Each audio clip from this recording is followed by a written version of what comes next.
La ilaha illallah Muhammadun Rasulullah alaihi salatullah wa alihi wal ahibba. Assalamualaikum warahmatullahi wabarakatuh.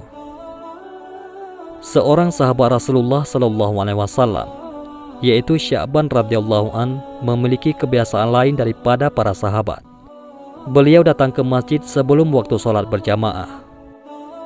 Beliau selalu mengambil posisi di pojok masjid pada setiap sholat berjamaah dan iktikaf.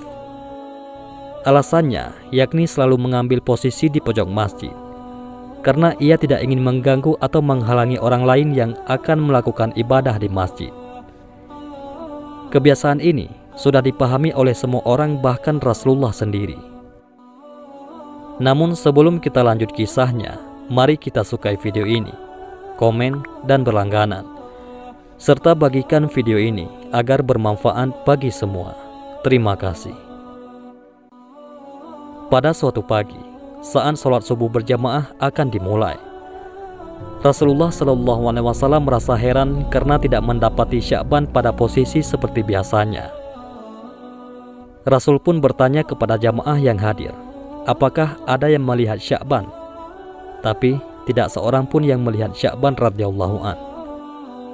Sholat subuh pun sengaja ditunda sejenak untuk menunggu kehadiran Sya'ban. Namun yang ditunggu belum datang juga. Karena khawatir sholat subuh kesiangan, Rasulullah pun memutuskan untuk segera melaksanakan sholat subuh berjamaah. Hingga sholat subuh selesai pun Sya'ban belum datang juga. Selesai sholat subuh, Rasul pun bertanya lagi, apakah ada yang mengetahui kabar Sya'ban? Namun tidak ada seorang pun yang menjawab.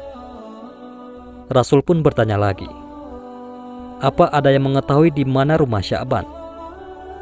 Seorang sahabat mengangkat tangan dan mengatakan bahwa dia tahu persis di mana rumah Sya'ban. Rasulullah sangat khawatir akan terjadi sesuatu terhadap sahabatnya tersebut. Kemudian beliau meminta untuk diantarkan ke rumah Sya'ban. Perjalanan dari masjid ke rumah Sya'ban cukup jauh dan memakan waktu yang lama. Terlebih mereka menempuh dengan berjalan kaki. Akhirnya Rasulullah dan para sahabat sampai di rumah Sya'ban pada waktu sholat duha. Kira-kira 3 jam perjalanan.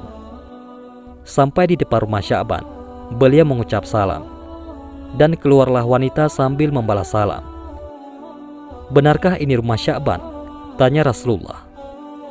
Ya benar, ini rumah Sya'ban. Saya istrinya, jawab wanita tersebut. Bolehkah kami menemui Sya'ban yang tidak hadir sholat subuh di masjid pagi ini? Ucap Rasul. Dengan berlinang air mata, istri Sya'ban radhiyallahu an menjawab, beliau telah meninggal tadi pagi. Inna lillahi wa inna ilaihi raji'un, jawab semuanya. Satu-satunya penyebab Sya'ban tidak hadir sholat subuh di masjid adalah karena ajal menjemputnya. Beberapa saat kemudian, istri Sya'ban radhiyallahu an bertanya, ya Rasulullah, ada sesuatu yang jadi tanda tanya bagi kami semua, yaitu menjelang kematiannya dia berteriak 3 kali, dengan masing-masing teriakan disertai satu kalimat. Kami semua tidak paham apa maksudnya. Apa saja kalimat yang diucapkannya? Tanya Rasulullah. Di masing-masing teriakannya, dia berucap kalimat, kenapa tidak lebih jauh? Kenapa tidak yang baru? Kenapa tidak semua? Jawab istri Sya'ban. Rasulullah Shallallahu Alaihi Wasallam pun melantunkan ayat yang terdapat dalam surah Kahf ayat 22. Sesungguhnya kamu berada dalam keadaan lalai dari hal ini, maka kami singkapkan daripadamu hijab yang menutupi matamu, maka penglihatanmu pada hari itu amat tajam.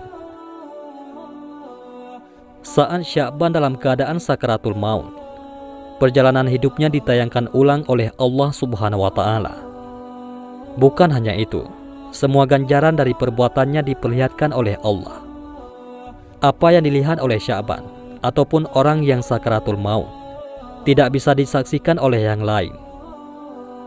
Dalam pandangannya yang tajam itu, Sya'ban melihat suatu adegan di mana kesehariannya dia pergi pulang ke masjid untuk sholat berjamaah 5 waktu. Perjalanan sekitar 3 jam jalan kaki, tentu itu bukan jarak yang dekat. Dalam tayangan itu pula, Sya'ban diperlihatkan pahala yang diperolehnya dari langkah-langkahnya ke masjid. Ujar Rasulullah SAW. Dia melihat seperti apa bentuk surga yang dijanjikan sebagai ganjarannya. Saat dia melihat, dia berucap, mengapa tidak lebih jauh? Timbul penyesalan dalam diri Sya'ban radhiyallahu an. Mengapa rumahnya tidak lebih jauh lagi supaya pahala yang didapatkan lebih indah?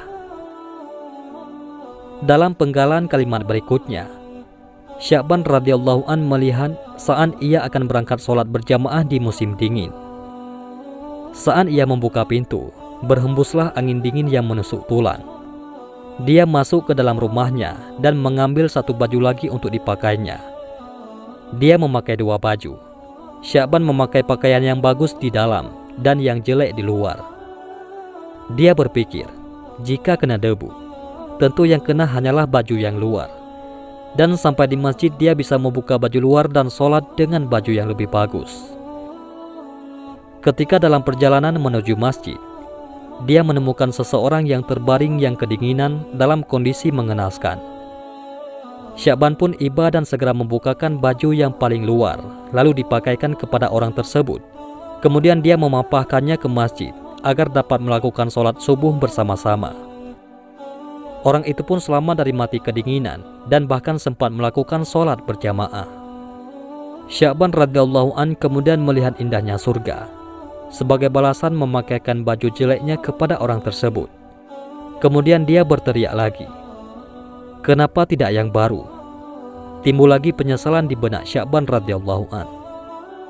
Jika dengan baju butut saja bisa mengantarkannya mendapat pahala besar, sudah tentu dia akan mendapatkannya lebih besar jika dia memberikan pakaian yang baru. Berikutnya, Sya'ban radhiyallahu an melihat lagi suatu adegan. Saat dia hendak sarapan dengan roti yang dimakan, dengan cara mencelupkan dulu ke dalam segelas susu. Ketika baru saja ingin memulai sarapan, muncullah pengemis di depan pintu yang meminta sedikit roti karena sudah 3 hari perutnya tidak diisi makanan. Melihat hal itu, Sya'ban radhiyallahu an merasa iba. Ia kemudian membagi 2 roti tersebut dengan ukuran sama besar dan membagi 2 susu ke dalam gelas dengan ukuran yang sama rata. Kemudian mereka makan bersama-sama. Allah Subhanahu wa Ta'ala kemudian memperlihatkan Sya'ban radhiyallahu an dengan surga yang indah. Ketika melihat itu pun Sya'ban radhiyallahu an teriak lagi, kenapa tidak semua? Sya'ban radhiyallahu an kembali menyesal. Seandainya dia memberikan semua roti itu kepada pengemis tersebut, pasti dia akan mendapatkan surga yang lebih indah. Masya Allah, Sya'ban bukan menyesali perbuatannya, melainkan menyesali mengapa tidak optimal. Sesungguhnya pada suatu saat nanti, kita semua akan mati, akan menyesal dan tentu dengan kadar yang berbeda. Bahkan ada yang meminta untuk ditunda matinya, karena pada saat itu barulah terlihat dengan jelas konsekuensi dari semua perbuatannya di dunia. Mereka meminta untuk ditunda sesaat karena ingin bersedekah. Namun kematian akan datang pada waktunya, tidak dapat dimajukan dan tidak dapat diakhirkan. Wallahu a'lam bishawab. Mudah-mudahan ini semua bermanfaat. Assalamualaikum warahmatullahi wabarakatuh.